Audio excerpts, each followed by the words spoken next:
ketdi. Hali ham mana shunaqa narxiga mos bo'lgan uylar bor, ko'ryapsizlarmi? Sergeli Xonobodga kelganimizda 700 sotoga tushgan, Uglovoyga tushgan bu uchastkamizni sal et-betini remont qilib yuborsangiz, qasr uchastka bo'ladi. Mana kvadraturasini bilmadim, 1300 dan oshuv lekin 3 urindan iborat bo'ladi. Podvol, birinchi etaj, ikkinchi etaj, hozirlarga mashina tez obzor qilib beraman. 10 tadan oshuv xona, 5 tadan oshuv sanuzeli bor. Mana ko'ryapsizlarmi? Toshdan qilingan bu, hech qanaqa kapil ishlatilmagan.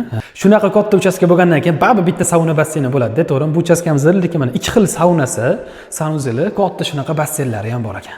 Uglovoyda joylashganligi uchun to'g'ri kottej qurib sotishga zo'r variant yeri, lekin mana shu holatini o'zini qoldirib tursanglar, et-betini bitta oqlab-ko'klab olsanglar, va shu qasr uchastka bo'ladi-da, ko'ryapsizlarmi?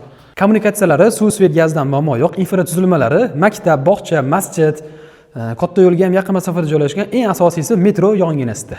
Bu uchastkamizni sizlar uchun 220 mingga savdolashib qo'ydik, lekin narxiga 100% mos chiqdi, pul tikib olsa ham bo'ladigan uchastka lekin. Aniq lokatsiyasi va rasmlari Telegram kanalimda bo'ladi. Xuddi shunaqa puliga arziydigan uchastkalarni ko'rmoqchi bo'lsanglar, meni kanalimga obuna bo'lib qo'yinglar.